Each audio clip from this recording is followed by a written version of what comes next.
हाय जरा देख के चलो, मैं बेकार भिखारी नहीं। दोस्त दोस्त ना रहा। आग अपने सीने में छुपाए रखने की बजाय उगल देते तो 3 जीवन आग की लपटों में इस तरह लिपट तो ना जाते। प्यार प्यार ना रहा।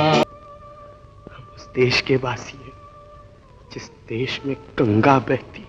मेरा जूता है जापानी, ये पतलून इंग्लिस्तानी, और ये सर्कस है शो 3 घंटे का। मैं अनाड़ी हूँ।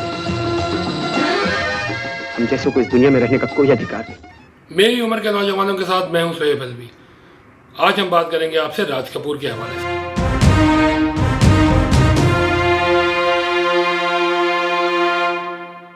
हाल ही में राज कपूर का 100वां यौम पैदाइश गुजरा है। दिसंबर 1924 को राज कपूर पैदा हुए थे और रिसेंटली 100 ईयर्स गुजरे हैं और इंडिया में बहुत सेलिब्रेशन हुई है। उनके पोते रणबीर कपूर ने एक फेस्टिवल रखा।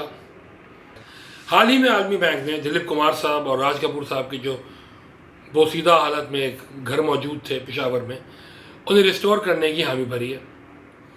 यह हमारा निकम्मापन था कि जो सूबाई हुकूमत है केपी की, उसको कहा गया था कि फ़ंड्स जमा करो और इसको रिस्टोर करो, लेकिन शायद उन्हें इस्लामाबाद में दावा बोलने के लिए पैसे मिल जाते हैं, लेकिन इस काम के लिए उनके पास कोई पैसे नहीं है। आइए आपको बताते हैं राज कपूर का पाकिस्तान से क्या ख़ास ताल्लुक़ था। सबसे पहले तो ये कि राज कपूर जो थे वो पेशावर में पैदा हुए थे जब इंडिया पाकिस्तान तकसीम नहीं हुआ था। बाय द एज ऑफ 6 वो यहाँ से मूव कर गए थे, क्योंकि जो उनके दूसरे भाई शम्मी कपूर वो पैदा हुए थे कलकत्ता में। मैं वहाँ जा चुका हूँ। पेशावर जब 1990 में गया था तो मैंने विज़िट की थी वो जगह। हाँ। और हमें बताया गया था ये हवेली है जहाँ मेरे पिताजी, वहाँ उनका जन्म हुआ था। 1980 की बात है। उनके बेटे ऋषि कपूर की शादी होने वाली थी और उसकी जो तकरीब मेहंदी थी या जो भी था, उसके लिए उन्होंने जिस बंदे को सिलेक्ट किया परफॉर्म करने के लिए, पाकिस्तान उसकी वजह से जाना जाता है। That person was Nusrat Fateh Ali Khan.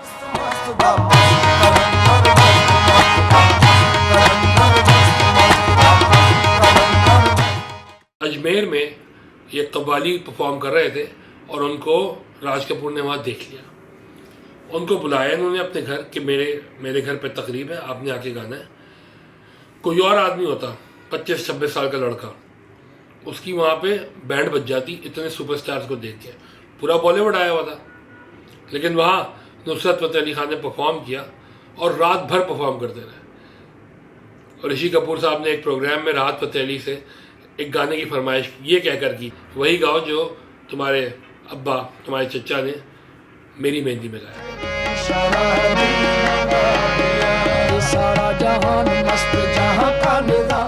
Raj Kapoor के पास हिना फिल्म का स्क्रिप्ट मौजूद था। हिना में था कि एक आदमी है, उसकी शादी होने वाली है, लेकिन वो एक्सीडेंट हुआ है, वो दरिया से इस वाले एरिया में आ गया है कश्मीर के, और यहाँ उसको एक किसी से मोहब्बत हो जाती है, लेकिन फिर उसकी याददाश्त आ जाती है। राज कपूर ने उसके लिए ये चाहा कि वो कोई पाकिस्तानी एक्ट्रेस को लें। उसके लिए दिसंबर 1986 में वो शारजा भी गए। यहाँ उनकी मुलाकात कराई गई शहनाज शेख से। शहनाज शेख अनकही कर चुकी थी, तन्हाइयाँ दोबारा आया था उनका ड्रामा, तो वो बहुत इन थी। मरीना खान से उनको मिलवाया गया, वो भी तन्हाइयाँ से बहुत ऊपर आ गई थी।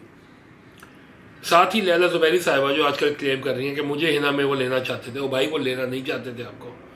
उन्होंने आपसे मुलाकात की थी, आपको देखा था, आपकी कॉम्प्लेक्शन, आपकी आंखें सब देखा, लेकिन उनको अंदाज़ा हो गया होगा कि आप लोग उनके पैराए पे नहीं आ रहे। He needed a dancing girl, Kashmiri जो लगे। खैर वो धुन के पक्के थे, ज़ेबा बख्तियार को लिया फिर इस रोल के लिए उन्होंने, लेकिन वो भी एक बहुत ज़बरदस्त कहानी है। ज़ेबा बख्तियार साहिबा कभी राज कपूर से मिली नहीं थी। राज कपूर ने एक कैसेट पे शायद उनका ड्रामा देखा था और उसके बाद उनकी डेथ हो गई थी। राज कपूर 1980-81 में बनाना चाह रहे थे हिना फिल्म। सत्यम शिवम सुंदरम से वो फारे हो गए थे, उनके पास टाइम था, तो उन्होंने ये सोचा कि क्यों ना इस पर एक नई लड़की को लेके काम कराया जाए। सलमा आगा को वो लेना चाहते थे हिना के रोल में, लेकिन सलमा आगा ने पकड़ लिया PR चोपड़ा का सहारा और फिल्म निकाह जो थी वो बनने लगी। दिल के अरमां में रह गए। लेकिन सलमा आगा जो दूर की रिश्तेदार थी उनकी, किस तरह सलमा आगा के सौतेले नाना जुगल किशोर साहब राज कपूर के मामू होते थे। वो मुसलमान भी हो गए थे। सलमा आगा की नानी के साथ उनकी शादी हो गई थी। सलमा आगा की जो अम्मा है उनके वो सौतेले अब्बा थे। समथिंग लाइक दैट करके वो मिल गए थे। पेशावर में आप पैदा हुए और जो एक अलग थलग इलाका माना जाता था और आप नए इलाके के और जो चीज़ें ज़ेबा बख्तियार साहिबा ने मुझे बताई हैं वो चौंका देने वाली है। कपूर ख़ानदान जब भी पेशावर का नाम लेता था तो उनकी आंखें भर आती थी। राज कपूर का तो आपको पता है कि जब वो डेथ बेड पे थे तो पाकिस्तान से उसी ज़माने में दिलीप कुमार साहब होके गए थे। दिलीप कुमार ने अपना घर भी देखा था। ये गए हैं दोनों बचपन के दोस्त, हाथ पकड़ के कह रहे हैं कि चल लाले पेशावर चलते हैं। तो राज कपूर ने सिर्फ मुँह हिलाया था। उनको मालूम था ऐसा हो नहीं सकता।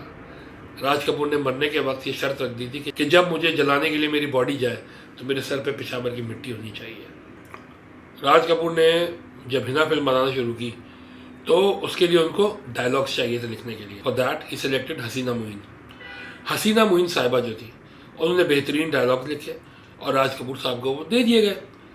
राज कपूर की जो बेगम थी उन्होंने एक दफ़ा हसीना मोइन से कहा कि तुमने इनको क्या दिया है, हर वक्त ये हेडफोन लगाए घूमते रहते हैं और डायलॉग। जिस साल नाजिया हसन को अवार्ड दिया गया है उस साल क्या ऐसा हो सकता था कि वो कहते हैं कि अवार्ड मिलने वाला है लता मंगेशकर, आशा भोसले और नाजिया हसन को, and the winner is Nazia Hasan. ऐसा हो ही नहीं सकता था।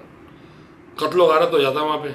लता का जो होल्ड था वो मोहम्मद रफ़ी जैसे शरीफ आदमी को हिला दिया उसने, तो ये तो बच्ची थी 15 साल की।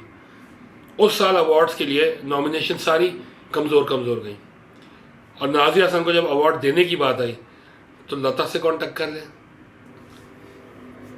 तो स्टेज पे राज कपूर ने जाके बेस्ट सिंगर का Filmfare award Nazia Hasan को दिया। जैसा कोई मेरी जिंदगी में आए तो बात बन जाए। राज कपूर और दिलीप कुमार का जो घर है पेशावर में, इसे रेनोवेट होना चाहिए, रिस्टोर होना चाहिए, इसे पब्लिक के लिए खोलना चाहिए। मैं भी जाऊंगा उसको देखने। इससे इंडिया से भी लोग आएंगे, आपके ताल्लुकात बेहतर होंगे यार। हर वक्त लड़ लड़के क्या मिले।